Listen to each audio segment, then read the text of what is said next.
देखिए, आज इस क्लास के अंदर अब हम लोग स्टार्ट करते हैं stereo selective reactions in acyclic alkene, जिसे हम कहते हैं हुक मॉडल। यानी आज अब हमारा ये हेडिंग क्या बनेगा, stereo selective reactions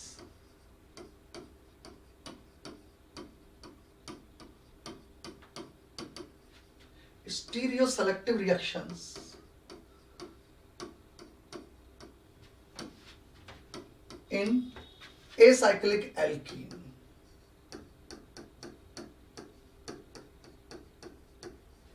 stereoselective reactions in acyclic alkene, और इसको हम बेसिकली क्या कहेंगे, that is the Houk model.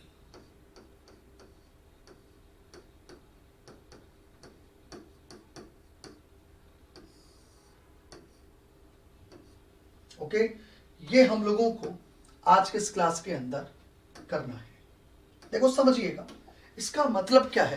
First of all तो आप ये समझिए, कई बार क्या होता है कि हमारे को ऐसे कार्बन कार्बन डबल बॉन्ड के ऊपर रिएक्शन करवाने के लिए कहा जाता है, ऐसे कार्बन कार्बन डबल बॉन्ड्स के ऊपर रिएक्शंस करवाने के लिए कहा जाता है जिन कार्बन कार्बन डबल बॉन्ड के जस्ट पास वाले कार्बन एटम पर एक कायरल सेंटर अवेलेबल होता है।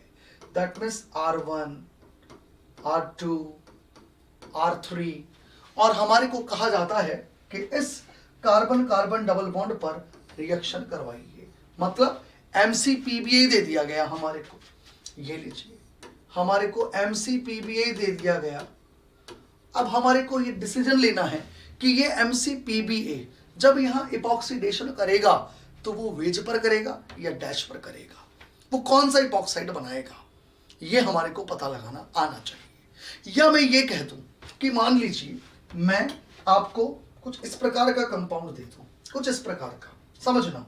मतलब MCPBA, पहले तो इसकी बात कर लूं मैं, जब इपॉक्सीडेशन करेगा तो वो इपॉक्सीडेशन किधर करेगा, मतलब इधर करेगा या इधर करेगा। मैं ये कह दूं कि ये इपॉक्सीडेशन हमारा वेज पर होगा, ये लीजिए, या फिर ये इपॉक्सीडेशन हमारा डैश पर होगा।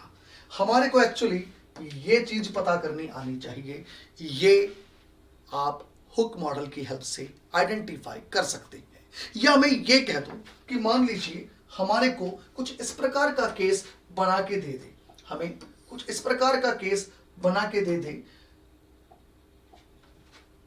ये लीजिए, that is the ester molecule, और ये लीजिए मैं यहां पे ग्रुप लगा दूं, एक R1, एक R2 और एक R3। ये मैंने यहां पर 3 ग्रुप लगा दिए। दैट मीन्स यहां मैंने एक कायरल सेंटर ले लिया है। क्लियर। अब मैं क्या करवाना चाहता हूं, जरा ध्यान से समझिएगा। मैं इसकी रिएक्शन करवाता हूं किसी LDA के साथ, बिल्कुल करा दी भैया LDA के साथ। जब LDA के साथ रिएक्शन करवाई गई तो LDA is a non nucleophilic strong base, we knows very well, और वो यहां से H+ बाहर निकाल लेगा। जैसे ये H+ बाहर निकला, ये R1, ये R2, ये R3,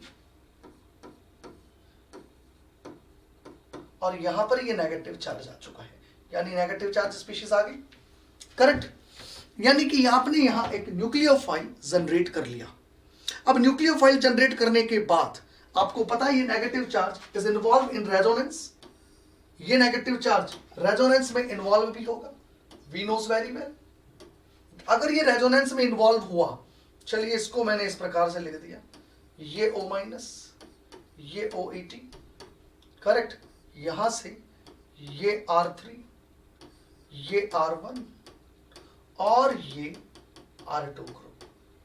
अब मैं आपको क्या बताना चाह रहा हूं यहां, जरा इसको आप लोग समझिएगा। अगर यहां पर अब ये कंपाउंड रिएक्शन करता है किसी इलेक्ट्रोफाइल के साथ, अगर मान लीजिए मैंने इस कंपाउंड की रिएक्शन अब किसी इलेक्ट्रोफिलिक स्पीशीज के साथ करवा दी, कुछ भी, यहां पर मैंने RX लिख दिया, एलाइल हैलाइड लिख दिया, बेंजाइल हैलाइड लिख दिया, TMS क्लोराइड लिख दिया, कोई भी ऐसे स्पीशीज लिख दी जिसकी नेचर इलेक्ट्रोफिलिक है, क्लियर? तो होगा क्या, यहां पर ये पाई इलेक्ट्रॉन्स फिर से इधर शिफ्ट होंगे, ये इलेक्ट्रॉन यहां से यहां शिफ्ट हो जाएंगे, और उसके बाद में, और इसके बाद में यहां पर ये जो नेगेटिव चार्ज है, एक्चुअली इसका अटैक इस इलेक्ट्रोफाइल के ऊपर होगा, जो भी इलेक्ट्रोफिलिक स्पीशीज हमारे को दी गई है उसके बेसिस पर।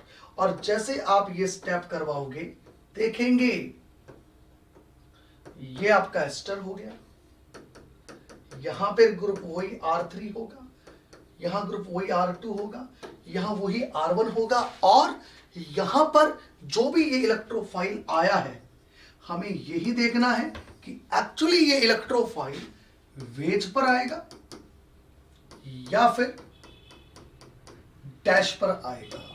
याद रखिएगा, यही बहुत बड़ा क्वेश्चन मार्क इस प्रकार के सवालों में होता है। यानी आने वाले ग्रुप की यहां स्टीरियो केमिस्ट्री क्या होगी, यहां पर आने वाले इपॉक्साइड की स्टीरियो केमिस्ट्री क्या होगी। इस प्रकार की जब भी कभी हम सवाल सॉल्व करते हैं तो हम लोग हुक मॉडल की हेल्प लेते हैं, यानी stereo selective reaction in acyclic alkene.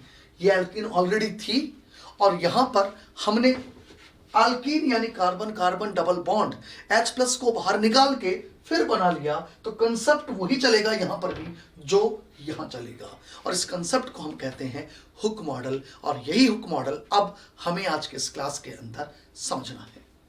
तो ध्यान से समझिएगा, अगर इस लेक्चर को हमारे को अच्छे तरीके से समझना है तो हमारे को एक व्यू, एक 3D आनी चाहिए, जो मैंने स्टैटिकल स्टीरियो के अंदर आप लोगों को पढ़ाया था, और उस टॉपिक का नाम था conformational analysis of alkenes.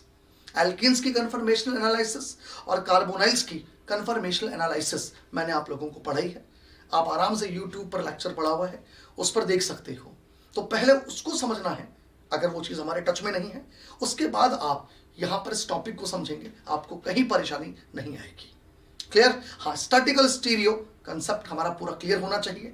Inter conversion, 3Ds को देखना, अगर ये सब चीज़ें हमें आती है तो देखो ये बड़े स्मूथली हमारे दिमाग में जाएगा, और हम कैसे आंसर निकालेंगे, चुटकियों में हम ये चीज़ें करने लग जाएंगे। तो मैं शुरुआत करता हूँ अब इस मॉडल की सवाल को लेते हुए। देखिए, इसको समझाने के लिए मैंने पहला सवाल दिया, तो फर्स्ट क्वेश्चन, हुक मॉडल को समझाने के लिए सबसे पहला सवाल मैं यहां पर लेता हूं। देखिएगा, इसको इस तरीके से ले लेता हूं, ये लीजिए पहला सवाल ये लिया मैंने, राइट। और यहां मैंने ये कहा कि ये ग्रुप मिथाइल है और ये ग्रुप SiMe2PH है, करेक्ट। और हमने इस कंपाउंड की रिएक्शन किससे करवा दी, McPba से। ये लीजिए, हमारे को ये देखना है कि जब यहां पर इपॉक्सीडेशन होगा तो वो इपॉक्सीडेशन यहां वेज पर होगा या डैश पर होगा, मतलब मेजर प्रोडक्ट क्या बनने वाला है, ये हमारे को देखना है, right. That is the stereo selective epoxidation in acyclic alkene. Okay, तो देखिए कैसे हम लोग करेंगे ऐसे सवालों को, ये मैं आपको समझाता हूं। देखिए, इस प्रकार के सवालों को सॉल्व करने के लिए हुक मॉडल की हेल्प ली गई। अब हुक मॉडल क्या है, इसको जरा आप लोग समझना। देखिए, आज इस हुक मॉडल में 3D समझेंगे, और उसके बाद हमारी नेक्स्ट क्लास के अंदर जो टॉपिक आएगा that is the Cram's, anti Cram's, Felkin Anh model, chelation model, ये सब चीजें हमारी अगली क्लास के अंदर आने वाली है।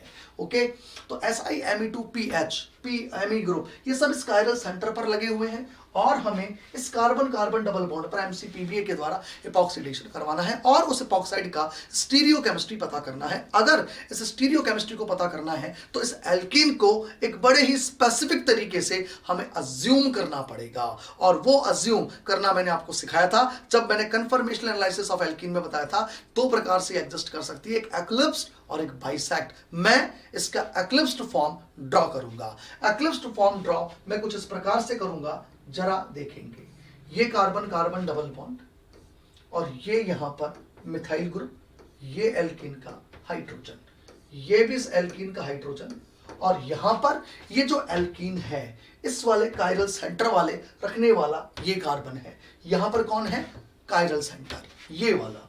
अब इस कायरल सेंटर पर देखिए 3 ग्रुप लगे हुए हैं, ये लीजिए, जिसको मैंने कहा एक को R1, एक को R2 और एक को R3। ये लीजिए, ये 3 ग्रुप है। याद रखना ये जो 3 ग्रुप होते हैं इस कायरल सेंटर पर, that is R1, that is R2 and that is R3। ये 3 ग्रुप जो हैं that is R1, that is R2 और दैट इज R3। याद रहे इन 3 ग्रुप्स में से एक ग्रुप हमेशा स्मॉलर होता है,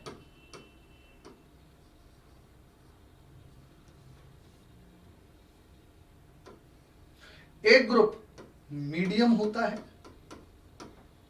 और एक ग्रुप लार्जर होता है।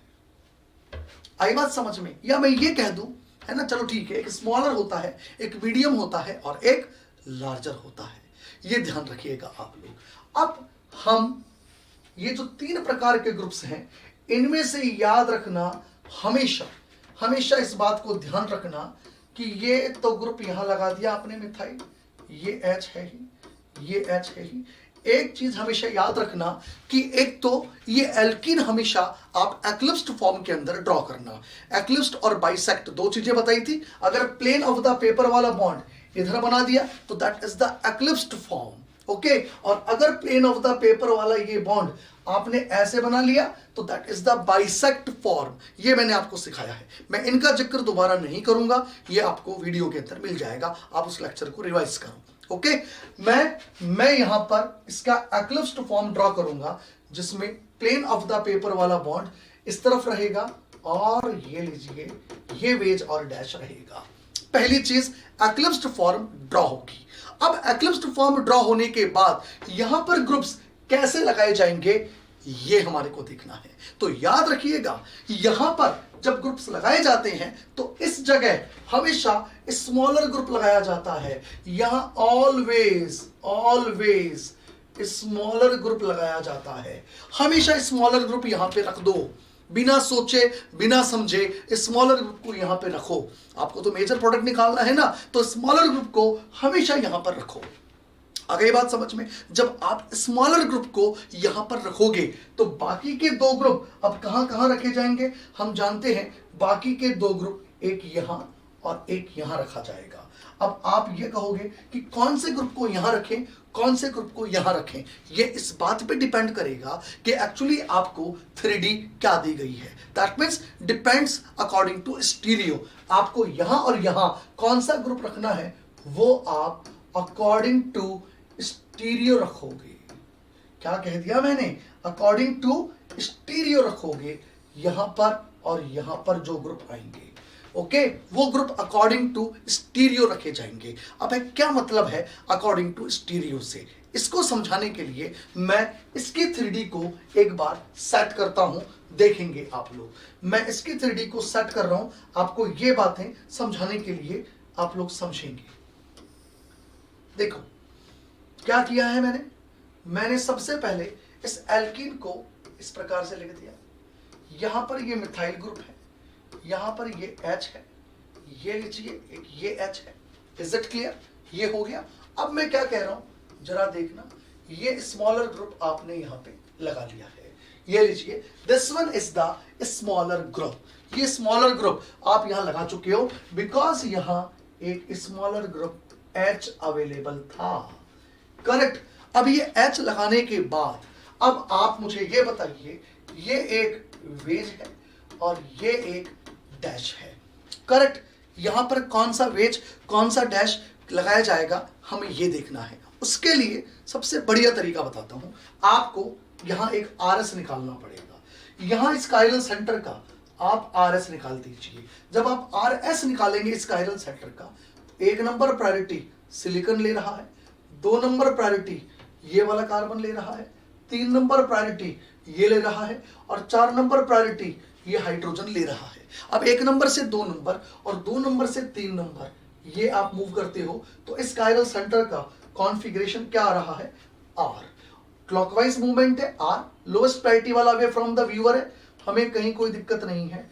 आर कॉन्फ़िगरेशन हमारे को यहां मिल चुका है। अब आपको यहां पर जो 3D लगानी है वो 3D इस प्रकार से लगानी है कि इस कायरल सेंटर का कॉन्फ़िगरेशन आपका आर ही आना चाहिए, इस कायरल सेंटर का कॉन्फ़िगरेशन भी आर ही आना चाहिए। इस प्रकार से 3D आपको लगानी है। क्लियर? तो अब हम यहां पर ट्राई करते हैं, हमें क्या पता कौन सी वाली 3D आने वाली है, हम तो ट्राई करते हैं। हमने क्या ट्राई करा समझना, हमने ट्राई करा यहां पर SiMe2PH का लगा लेते हैं और यहां पर मिथाइल ग्रुप लगा लेते हैं। ये ट्राई कर ली हमने। अगर अभी इस वक्त इसकी 3D आर कॉन्फ़िगरेशन आती है, अगर इसका कॉन्फ़िगरेशन आर आता है तो हमने बिल्कुल सही बना दिया, और अगर एस आता है तो फिर मैं चेंज कर लूंगा इस ग्रुप को। बस इतनी सी बात करनी होती है हमारे को। अब इसका आर एस आपको निकालना आना चाहिए, करेक्ट? तो मुझे बताओ यार, ये वेज डैश ही तो है, और वेज डैश का आर एस कैसे निकाला जाता है ये हम लोगों को पता है। क्लियर? वो मैं निकाल लेता हूं, आप लोगों को मैंने सिखा रखा है। क्लियर? हम इस वेज डैश का फिक्सर बना के निकाल सकते हैं आर एस, और या फिर इवन चेंज वगैरह करके निकाल सकते हैं, सब चीजें हमारे को पता है। मैं इसका आर एस निकालता हूं। देखो मैंने इसके लिए क्या करा, 1 नंबर प्रायोरिटी सिलिकॉन को दी, 2 नंबर प्रायोरिटी इसको दी, 3 नंबर इसको दी और 4 नंबर इसको दी। अब इसका आर एस निकालने के लिए मैंने क्या करा, इसका एक बार फिशर अज्यूम कर लिया। 4 नंबर इधर दिखेगा मुझे, 2 नंबर इधर दिखेगा मुझे, 3 यहां दिखेगा, 1 यहां दिखेगा। ये आपको पता है, मैंने इसका फिशर अज्यूम कर लिया, मैंने इसको इधर घुमा लिया ऐसे, तो ये 4 नंबर ग्रुप, ये 2 नंबर, ये 3 नंबर और ये 1 नंबर ग्रुप आ गया हमारा। अब यहां से 1 से 2, 2 से 3 clockwise movement, R is the answer. ओहो, आर कॉन्फ़िगरेशन आ चुका है, यहां भी आर ही था। इसका मतलब मैंने इस एल्कीन की ये 3D बिल्कुल सही सेट की है। ये इस तरीके से हमने यहां इसको सेट किया। हुक मॉडल ये कहता है सबसे पहले आप एल्कीन का इस प्रकार से एक्लिप्स्ड फॉर्म लिखिए, ना कि बाइसेक्ट फॉर्म लिखिए। लिख दिया मैंने एक्लिप्स्ड form.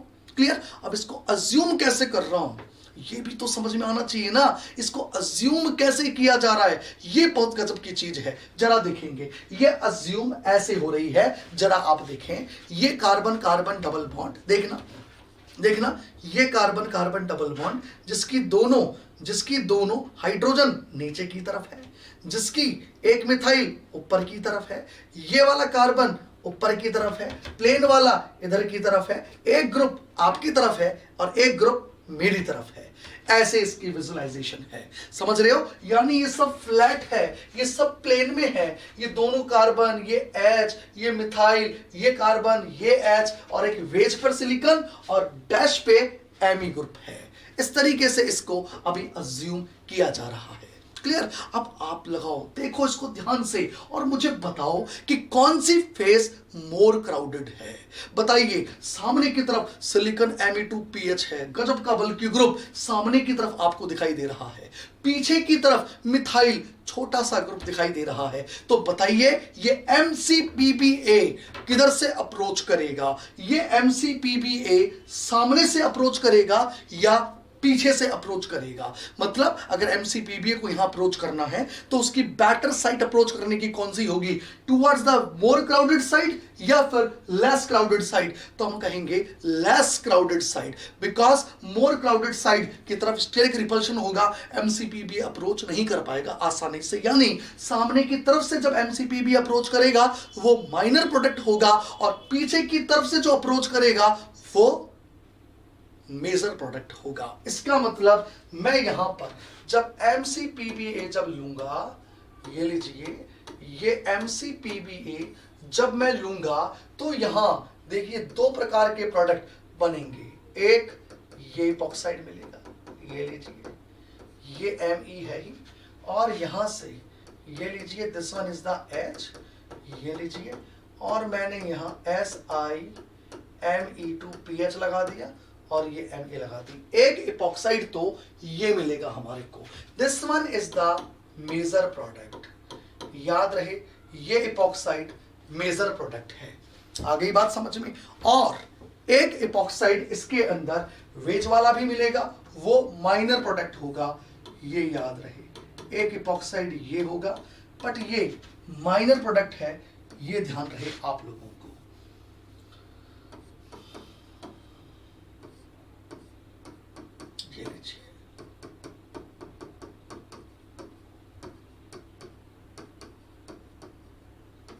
Correct, this one is the minor product. इस तरीके से हम लोग हुक मॉडल की हेल्प से ये पता कर सकते हैं कि मेजर और माइनर प्रोडक्ट कौन से वाले बनेंगे। अब हो सकता है कई बार स्टूडेंट ये कह देता है कि इतनी क्या जरूरत थी, यहीं से सीधे चिपका देते ना, ये वेज पर क्राउडिंग है तो डैश पर वैसे ही पहुंच जाएंगे। लेकिन भाई एक चीज बताओ यार, ये तो ठीक है कुदरती हमारे को 3D ऐसी मिल गई, कल को मैं इसमें इवन चेंज करा के इसको तो प्लेन ऑफ द पेपर पे दिखा दूं, अब क्या करते, मतलब मैं इसकी 3D को इवन चेंज करके जरा उलट पुलट कर दूं, इसको प्लेन में ले जाऊं, इसको वेज पर ले जाऊं, फिर इसको डैश पे ले जाऊं, एच को वेज पर ले जाऊं, मतलब कुल मिला के मैं यहाँ इसमें इवन चेंजेस वगैरह कर दूं, मतलब कुछ ऐसा कर दूं कि हमारे को 3D अजीब सी दिखे। उस वक्त आप क्या करते, तो याद रखना, इसलिए कभी भी सीधे यहां से मत आंसर निकाल देना, पहले आप यहां पर हुक मॉडल अप्लाई करना, कार्बन कार्बन डबल बॉन्ड को इस तरीके से ओरिएंटेड करना, एक्लिप्स्ड फॉर्म बनाना, फिर ये देखना कि जो दो ग्रुप बच गए मीडियम और लार्जर, उनमें से लार्जर किधर है मीडियम किधर है, जिधर मीडियम ग्रुप होता है अप्रोच हमेशा मीडियम की तरफ से करवाना, आपको मेजर प्रोडक्ट बनता हुआ दिखाई देगा। उसके बाद आपको ऑप्शन में किस प्रकार की 3Ds दे रखी है उसको आप जरा घुमा फिरा के देख लेना, that is the inter conversion, वो आप लोगों को पता है। क्योंकि आपको मैं एक बात कहता हूं कि जरूरी नहीं है कि आपने प्रोडक्ट जिस शक्ल का बनाया है उसने उसी शक्ल का ऑप्शन दिया है, हो सकता है वो यहां कुछ रोटेशन करा के दे दे, तो फिर आपको उस हिसाब से वो चेंजेस वगैरह करके देखने पड़ेंगे। आई बात समझ में? ये मैंने आपको एक एग्जाम्पल लेके हुक मॉडल को समझाया। अब मैं एक और एग्जाम्पल लेता हूं हुक मॉडल के लिए, जरा ध्यान से समझना, ठीक है? एक और एग्जाम्पल लेता हूं, देखो बहुत गजब का एग्जाम्पल। देखिए मैंने क्या किया, नेक्स्ट एग्जाम्पल में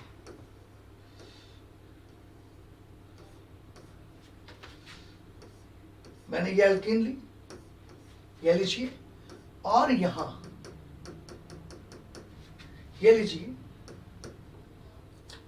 चेंज करता हूं यार, ये OH लिया, ये H लिया और ये Me लिया, और इसकी रिएक्शन हमने यहां McPba के साथ करवा दी।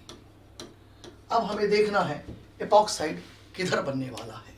क्लियर? हमारे को एपॉक्साइड का डायरेक्शन पता करना है, क्या होगा। अब आप देखिएगा, इससे पहले कि मैं आपको एपॉक्साइड किधर बनेगा ये बताऊं, उससे पहले एक चीज रिकॉल करा दूं, McPba जिस सबस्ट्रेट में एपॉक्सीडेशन करने वाला है उस सबस्ट्रेट में एक ऐसा ग्रुप है that is called chelating group, जो McPba की ऑक्सीजन से हाइड्रोजन बॉन्डिंग करता है, और वो ग्रुप है OH। यानी यहां OH और McPba के बीच में हाइड्रोजन बॉन्डिंग एग्जिस्ट करती है। क्लियर? याद रखिएगा, अगर इन तीनों में से एक भी ग्रुप ऐसा नहीं होता जो कि किलेशन कर सकता है, तो ऐसी स्थिति में आप क्या करोगे, आप इस स्थिति में वही एक्लिप्स्ड फॉर्म बनाओगे और मीडियम और लार्जर में से जिधर मीडियम ग्रुप है उधर से ऑक्सीडेशन करवा दोगे। लेकिन अगर एक ग्रुप ऐसा है जो किलेशन कर सकता है, तब क्या करोगे, जरा मैं इसका जिक्र आपके साथ कर लेता हूं। देखो, फर्स्ट ऑफ ऑल आप इसको उस फॉर्म में लिखोगे जो हुक मॉडल के लिए जरूरी है। ये लीजिए Me, ये लीजिए, this one is the hydrogen, और ये लीजिए।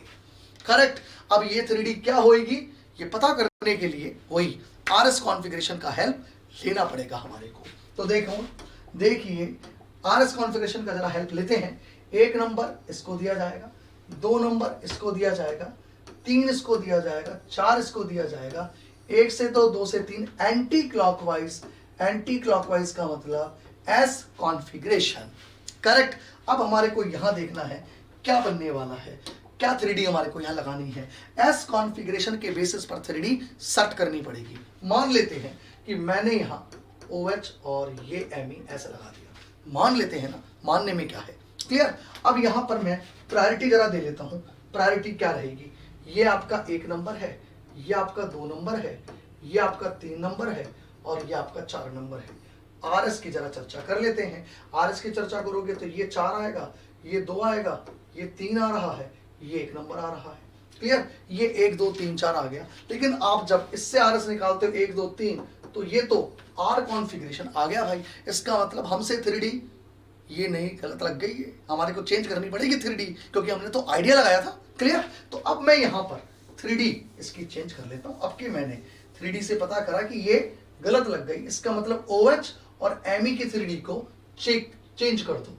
यानी आपने जहाँ OH लगाया है ना, एक्चुअली वहाँ ME लगाओ, और जहाँ ME लगाया है ना, एक्चुअली वहाँ OH लगाओ। बस ये अगर आप लगाओगे आपको कभी दिक्कत नहीं आएगी। ये 1 नंबर है, ये आपका 3 नंबर है, ये लीजिए। अब इसके बेसिस पर आप RS निकाल लो, ये लीजिए। ये 4 नंबर हो गया, ये 2 नंबर हो गया, ये 1 हो गया, ये 3 हो गया, 1 से 2, 2 से 3 एंटी क्लॉकवाइज एज कॉन्फ़िगरेशन। ये लीजिए, ये आ चुका है हमारे पास। अब आपको मैंने क्या कहा था कि हुक मॉडल ये कहता है एल्कीन एक्लिप्स्ड हो, एक्लिप्स्ड कन्फर्मेशन बनाई है। स्मॉलर ग्रुप हमेशा इधर की तरफ हो, प्लेन ऑफ द पेपर एक्लिप्स्ड में, वही लगाया है। बाकी के 2 ग्रुप ये हैं। याद रहे, अगर यहां पर अब मैं MCPBA ले रहा हूं तो यहां पर एक चीज यहां देखने को क्या मिल रही है कि यहां एक ऐसा ग्रुप है जिसको कहते हो आप OH, जो कि MCPBA की ऑक्सीजन के साथ हाइड्रोजन बॉन्डिंग करता है। तो अगर ये क्लेशन में इन्वॉल्व होगा तो इसका मतलब OH जिस तरफ है MCPBA इपॉक्सीडेशन उसी तरफ से करेगा। अरे MCPBA इपॉक्सीडेशन किधर से करेगा? जिस तरफ ये OH ग्रुप है उसी तरफ से इपॉक्सीडेशन करेगा। आ गई बात समझ में? और बताइए OH किधर की तरफ है? आप कहोगे OH डैश की तरफ है।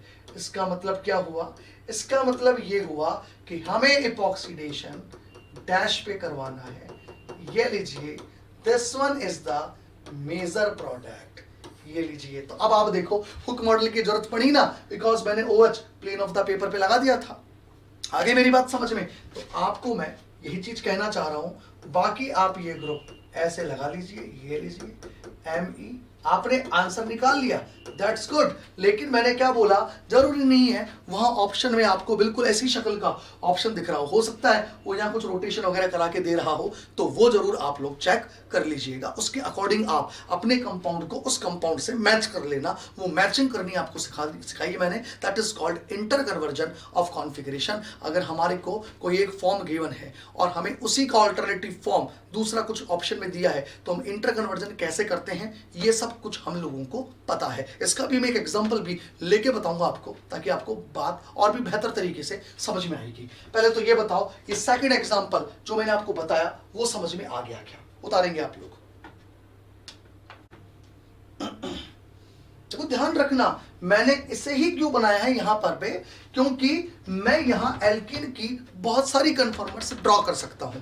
हमारे को पता है इस बॉन्ड पे रोटेशन पॉसिबल है, कई प्रकार की कन्फर्मर में शो कर सकता हूं। मैं को पता है the most stable more populated conformer eclipsed होती है, और एक्लिप्स्ड में भी वो वाली जिसमें इस मिथाइल के साथ इधर की तरफ सबसे स्मॉलर ग्रुप एल्कीन का रहता है, ताकि स्टेरिक रिपल्शन मिनिमम रहे। यहां पर ये जो रिपल्शन है वो मिनिमम है, इसीलिए ये वाला जो कन्फर्मर है वो कैसा है? वो कन्फर्मर मोर स्टेबल है, मोर पॉपुलेटेड है। तो मोर पॉपुलेटेड कन्फर्मर हमें मेजर प्रोडक्ट देता है। सेम यही चीज मैंने इसके अंदर यूज में ली थी। मैंने यहां एक ऐसा कन्फर्मर बनाया एक्लिप्स्ड जिसमें ये वाला स्टेरिक रिपल्शन मिनिमम है। मिनिमम होने के कारण यहां पर ये कन्फर्मर मोस्ट पॉपुलेटेड है, और ये मोस्ट पॉपुलेटेड कन्फर्मर हमें मेजर प्रोडक्ट देता है। क्लियर? अब मैं यहां बिल्कुल इसी पर बेस्ड एक सवाल और लेता हूं। आओ देखते हैं हम एक और सवाल। देखिए, अगर मान लीजिए अब मैं यहां कुछ इस प्रकार का सवाल ले लूं, ये लीजिए,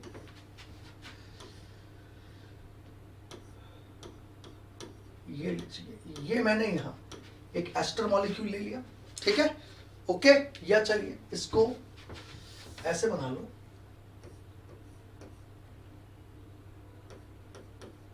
एस्टर मॉलिक्यूल ले लिया मैंने, ठीक है, और यहां मैंने ये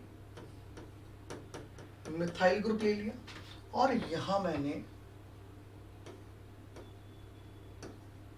SiMe2PH ग्रुप ले लिया, वही कायरल सेंटर बना दिया, और मैंने सबसे पहले फर्स्ट इक्विवेलेंट LDA लिया और सेकंड इक्विवेलेंट मिथाइल आयोडाइड लिया। सेकंड पहली स्टेटमेंट, पहला कंडीशन LDA लिया, बेस लिया 1 इक्विवेलेंट और फिर मैंने मिथाइल आयोडाइड लिया। हमारे को ये बताना है कि यहाँ इस कार्बन पर जब मिथाइल आएगा उसकी रिलेटिव स्टीरियोकेमिस्ट्री क्या होगी। That means it is some basic nucleophilic electrophilic interaction but with stereochemistry. ये एक तरह से न्यूक्लियोफिलिक इलेक्ट्रोफिलिक इंटरेक्शन है। यहां से H+ निकालूंगा, नेगेटिव चार्ज बनाऊंगा, न्यूक्लियोफाइल बना लूंगा और इलेक्ट्रोफाइल के साथ रिएक्शन करा लूंगा, सब न्यूक्लियोफिलिक इलेक्ट्रोफिलिक इंटरेक्शन। लेकिन जो इलेक्ट्रोफाइल यहां आएगा उसकी स्टीरियोकेमिस्ट्री क्या होगी, मैं ये यहां चेक करने वाला हूं। क्लियर? तो आप देखेंगे किस तरह से मैं यहां स्टीरियोकेमिस्ट्री आइडेंटिफाई कर रहा हूं। देखो आप लोग, बहुत ही इंपॉर्टेंट सवाल है ये सारे। इस बार हो सकता है हुक मॉडल को यूज में लेते हुए एग्जामिनर सवाल पूछ ले। वेरी वेरी इंपॉर्टेंट, बहुत ही बेसिक सवाल मैं पूछ रहा हूं आपसे यहां पर। देखो सबसे पहले यहां क्या होगा, LDA H+ बाहर निकालेगा। ध्यान रखना, देखो ये यहां पर 3D मैंने कैसे दिखाई है, ध्यान रखना है ना। यहां पर फर्स्ट ऑफ ऑल यहां से मैं H+ बाहर निकालूंगा, ठीक है। चलिए ये H+ आपने यहां से बाहर निकाल दी। जैसे ये H+ बाहर निकलेगी हमारे को ये स्पीशीज मिल जाएगी। Okay, that is the negative charge species. और यहां ये Me और ये लीजिए SiMe2PH। अब हमारे को ये पता है given negative charge is involve in resonance with ester group. और जैसे ये रेजोनेंस होगा, ये लीजिए हमारे को ये डबल बॉन्ड मिल गया, ये OET, ये O- और यहां ये मिथाइल ग्रुप और ये सिलिकॉन Me2PH। क्लियर? ये स्पीशीज हमारे को मिल गई है। अब मेरे को एक्चुअली रिएक्शन कहां करानी है, अरे मुझे वापस से उसी कार्बन कार्बन डबल बॉन्ड पर रिएक्शन करानी है जिसके पास में एक कायरल सेंटर अवेलेबल है। दैट मींस मुझे यहां पर कौन सा स्टीरियो आइसोमर मेजर बनाना है ये पता करना है। यानी इसके लिए फिर मैं वापस से वही हुक मॉडल की हेल्प लूंगा। और वो हुक मॉडल की हेल्प लेने के लिए मैं फर्स्ट ऑफ ऑल इस कंपाउंड को किस तरह से ड्रॉ करूंगा, देखिएगा ये कार्बन कार्बन डबल बॉन्ड, ये लीजिए that is the O-, that is the OET, correct, and this one is the eclipsed form, ये लीजिए। और सबसे स्मॉलर ग्रुप यहाँ कौन है, हाइड्रोजन, ये लीजिए। ये सबसे पहले मैंने इसका most populated most stable eclipsed form draw कर दिया है। अब यहां पर इस जगह और इस जगह कौन कौन से ग्रुप्स आएंगे, कहां कहां, इस जगह और इस जगह कौन कौन से ग्रुप्स आएंगे, ये इस बात पे डिपेंड करता है कि यहां मैंने 3D क्या ली हुई है। और ये मैं RS कॉन्फ़िगरेशन की हेल्प से आइडेंटिफाई करूंगा। तो देखिए मैं RS कॉन्फ़िगरेशन यहां अप्लाई करता हूं, जरा देखेंगे। ये यहां हाइड्रोजन है, बताइए 1 नंबर कौन, आप कहोगे सिलिकॉन। 2 नंबर कौन, आप कहोगे ये ग्रुप, ये 3 नंबर और ये 4 नंबर। 1 नंबर से 2 नंबर और 2 नंबर से 3 नंबर ग्रुप की। और जब आप चलते हो 1 से 2, 2 से 3, तो ये क्लॉकवाइज मूवमेंट है। और क्लॉकवाइज मूवमेंट का मतलब होता है R कॉन्फ़िगरेशन। और चूंकि लोएस्ट प्रायोरिटी वाला ग्रुप आपका H- पर है, ये एज इट इज रहेगा, कॉन्फ़िगरेशन चेंज नहीं होगा। R कॉन्फ़िगरेशन इस कायरल सेंटर का आ गया है। अब आपको ये SiMe2PH और ये जो Me ग्रुप है, ये कुछ इस तरीके से यहां लगाना है कि आपका कायरल सेंटर पर कॉन्फ़िगरेशन क्या आना चाहिए, R ही आना चाहिए। करेक्ट? चलिए तो वो काम मैं यहां पर करता हूं, जरा देखेंगे आप लोग। बहुत ध्यान से समझना, बहुत ही ध्यान से समझना। मैंने क्या किया, इसके लिए यहां ग्रुप्स लगाए। मान लेते हैं कि मैंने यहां इस पर जगह सिलिकॉन लगा दिया, एक बार लगा लेता हूं, और एक मैंने ये मिथाइल लगा दिया। चलो जी, ये लगा दिया मैंने। अब मैं यहां पर पहले तो RS कॉन्फ़िगरेशन निकाल लेता हूं। RS कॉन्फ़िगरेशन निकालने के लिए प्रायोरिटी देनी पड़ेगी, मैं प्रायोरिटी भी दे लेता हूं। 1 नंबर सिलिकॉन को दूंगा, ये लीजिए, करेक्ट। 2 नंबर मैं इधर वाले को दूंगा, 3 नंबर मिथाइल को दूंगा और 4 नंबर हाइड्रोजन को दूंगा। और मैं उसके बेसिस पर यहां RS जब निकालूंगा इसका फिशर बना के, तो मुझे 4 नंबर यहां दिखेगा, 2 नंबर यहां दिखेगा, 3 यहां दिखेगा और 1 नंबर यहां दिखेगा। ओहो, 1 नंबर से 2 नंबर, 2 नंबर से 3 number clockwise R is the answer, यानी इधर भी आर है इधर भी आर है, इसका मतलब मैंने ये जो 3D सेट करी है वो बिल्कुल सही की है। बस इतना सा, ये थोड़ा सा मशक्कत हमें करनी पड़ती है, थोड़ी सी मशक्कत आंसर लाने के लिए तो करनी पड़ेगी ना, ठीक है। अब यहां देखिए SiMe2PH आ गया और ये मिथाइल ग्रुप आ गया। अब आप यहां इस कंपाउंड की रिएक्शन मिथाइल आयोडाइड के साथ कराने वाले हो। अब आप देखिएगा यहां क्या होने वाला है।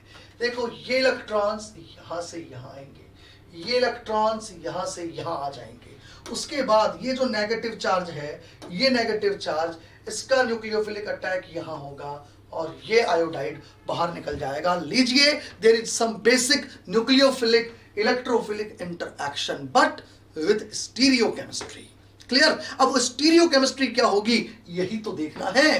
क्लियर? बिकॉज मिथाइल सामने से भी आ सकता है और पीछे से भी आ सकता है। इससे आप वेज पर भी लगा सकते हो, डैश पर भी लगा सकते हो, किधर लगाएं हमें यही देखना है। करेक्ट? अब आप देखिएगा यहां पर सिलिकॉन बल्की ग्रुप किधर है? आप कहोगे सबसे बल्की ग्रुप तो यहां वेज पर है। अगर मोस्ट बल्की ग्रुप वेज पर है और आपका मीडियम ग्रुप डैश पर है तो आने वाला मीडियम ग्रुप की तरफ से आता है, यानी डैश पर ये मिथाइल ग्रुप लगाया जाएगा। तो मैं यहां बनने वाला जो प्रोडक्ट है उसको जरा यहां ड्रॉ करता हूं। देखिएगा, ये मैंने ऐसे की ऐसे एस्टर लिख दिया, बहुत ध्यान से समझना है, बहुत ही ध्यान से। ये मैंने एच लिख दिया, ये यहां मिथाइल लिख दिया और ये यहां SiMe2PH लिख दिया और ये यहां डैश पे मिथाइल लगा दिया। ये लीजिए, ये आने वाले इलेक्ट्रोफाइल की मैंने स्टीरियो डिसाइड कर दी, लेकिन ये हमारा आंसर है जो कि सही है। एग्जामिनर हमें किस शक्ल में ऑप्शन देगा आपको उससे जरूर मैच करना है। आ रही है मेरी बात समझ में? आपको शक्ल चेंज करनी आनी चाहिए और वो शक्ल चेंज करना मैं अब आप लोगों को सिखाता हूं। आओ समझते हैं शक्ल चेंज करने से क्या मतलब है। अब मैं आपको ये चीजें सिखाता हूं। देखिए, मैं इसको जरा अलग कर दूं एक बार, क्योंकि शक्ल चेंज करनी है ना। अब आप देखिए, आपको मेरी बातें बिल्कुल समझ में आएंगी क्योंकि आपने मेरे से स्टैटिकल स्टीरियो पढ़ी है और स्टैटिकल स्टीरियो अगर पढ़ी है तो आप लोगों को अब ये चीजें मेरी समझ में आएंगी अच्छे तरीके से। देखो, यहां अगर आप देखें इस कंपाउंड को तो आपको यहां जिगजैग चेन नजर आ रही है। देखो यार, देखो प्लेन ऑफ द पेपर, ओहो ओहो, इधर देखो ये जिगजैग चेन नजर आ रही है, ट्रांसॉइड नजर आ रहा है, ट्रांसॉइड प्लेन ऑफ द पेपर, ये एक इधर ट्रांसॉइड है ये। लेकिन हो सकता है वो भी ऑप्शन में बस इधर एक मिथाइल लगा दे ट्रांसॉइड फॉर्म के अंदर किसी स्टीरियो के साथ, और आपको इसलिए ट्रांसॉइड में ही इसको देखना पड़ेगा। लेकिन यहां अगर आप देखो तो ये प्लेन ऑफ द पेपर, अरे ये प्लेन ऑफ द पेपर, अरे ये भी प्लेन ऑफ द पेपर, ये तो सिसॉइड है। ये कैसी फॉर्म है? सिसॉइड है।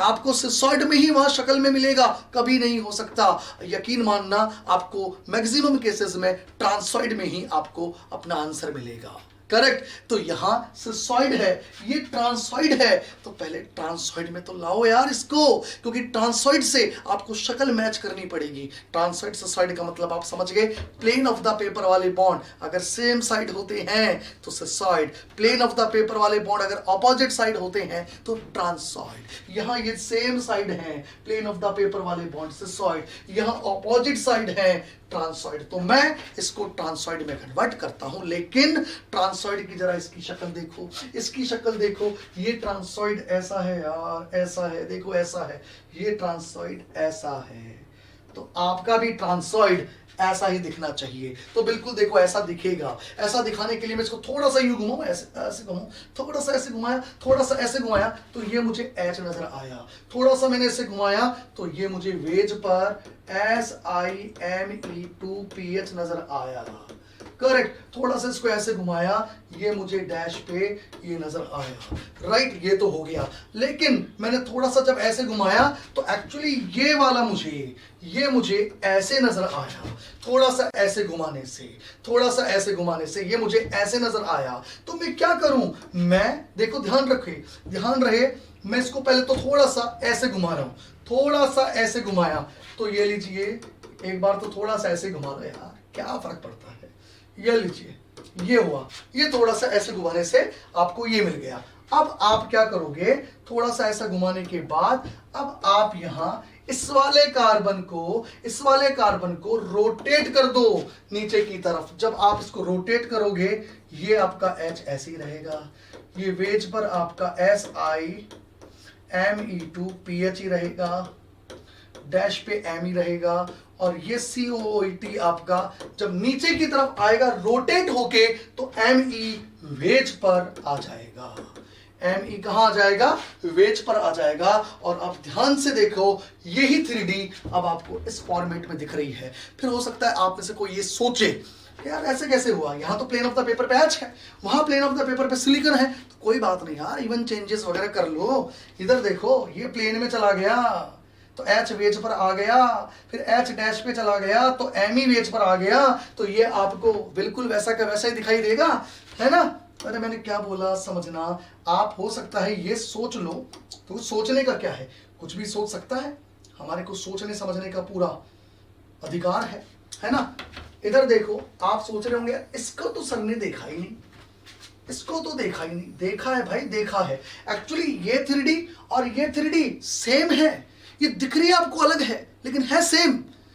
आई बात समझ में, क्योंकि आर से निकाल के लाए हैं हम लोग, राइट। अगर मैं इस वाले कार्बन पर सिलिकॉन को प्लेन पे ले जाऊं, H को वेज पर ले जाऊं, फिर H को डैश पे ले जाऊं, Me को वेज पर ले जाऊं, इसको आप कहते हो इवन चेंजेस। अगर मैं इवन चेंजेस कर रहा हूं तो इसकी 3D आपको बिल्कुल वैसी की वैसी दिखेगी, तो आपको इससे तो डीलिंग ही नहीं करना। फिर उसके बाद देखो, ये प्लेन ऑफ द पेपर बिल्कुल इधर जा रहा है, ये भी इधर आ रहा है, फिर COET इधर आ रहा है, COET इधर आ रहा है। उस वक्त ये Me वेज पर है, यानी कि यहां पर आने वाला Me का स्टीरियो वेज पर है, अगर जिगजैग चेन ऐसी है। और अगर मैं सिसॉइड फॉर्म में लेता हूं तो वही Me डैश पे दिखता है। ये सब चीजें एक ही हैं, ये वही है जो ये है।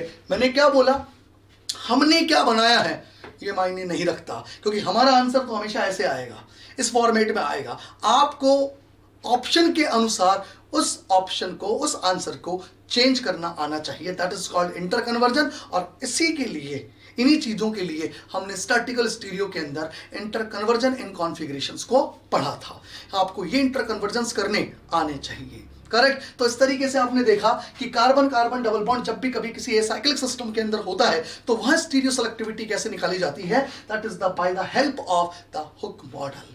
तो इस तरीके के सवाल हम लोगों से एग्जाम के अंदर पूछे जा सकते हैं। आपको अच्छे तरीके से हुक मॉडल आना चाहिए, समझ में आप सभी लोगों के आया होगा, ठीक है। तो आज की क्लास हम लोग यहीं तक रखते हैं। नेक्स्ट क्लास के अंदर अब हम लोग डायनामिक स्टीरियो के अंदर Cram's, anti Cram's, Felkin model, chelation model, इन सब की चर्चाएं करेंगे, ठीक है। Thank you, have a good night. उतार दीजिए।